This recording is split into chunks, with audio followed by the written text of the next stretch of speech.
दी reader में आपका स्वागत है। आज मैं तुम्हें कोई किताब नहीं सुना रहा हूं। आज मैं तुम्हें तुम्हारी ही कहानी सुना रहा हूं। क्या कभी ऐसा हुआ है कि सब कुछ होते हुए भी अंदर से कुछ अधूरा सा लगता है? तुम मेहनत करते हो फिर भी नतीजे नहीं आते।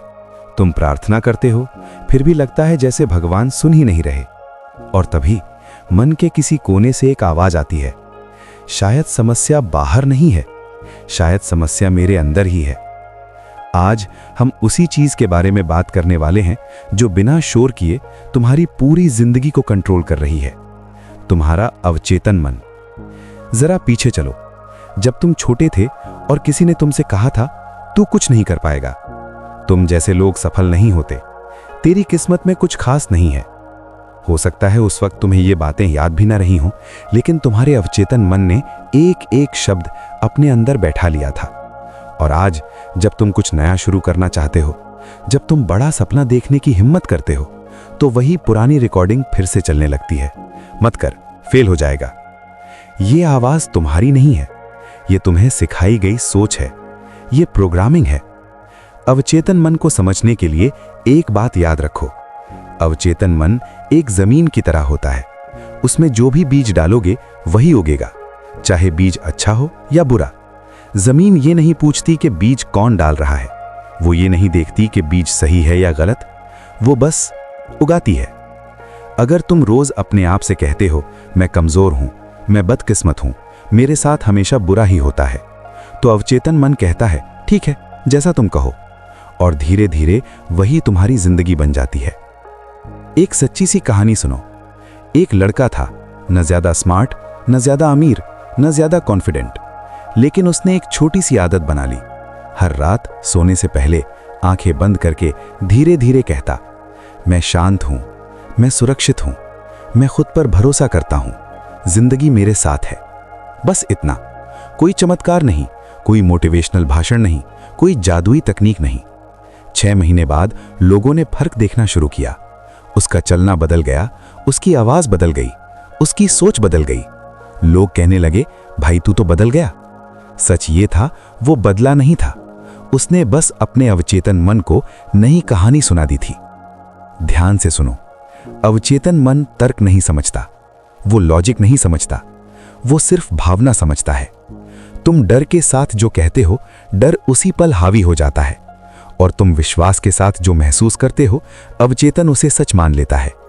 इसीलिए जब तुम कहते हो मैं कोशिश करूंगा, तो अवचेतन सुनता है भी नहीं, लेकिन जब तुम कहते हो मैं कर रहा हूं, तो अवचेतन मान लेता है कि काम हो चुका है। एक दृश्य सोचो, तुम परीक्षा हॉल में बैठे हो, पेपर सामने है और अंदर से एक आवाज आती है, तो ब्लैंक हो जाएगा। और सच में तुम हो भी जाते हो, क्योंकि तुम्हारे अवचेतन ने उस डर को पहले ही सच मान लिया था। लेकिन अगर तुम पहले से अपने मन में देख लो खुद को शांत बैठा हुआ, सवाल पढ़ते हुए, आत्मविश्वास के साथ लिखते हुए, तो अवचेतन कहता है अच्छा, ये तो जाना पहचाना अनुभव है।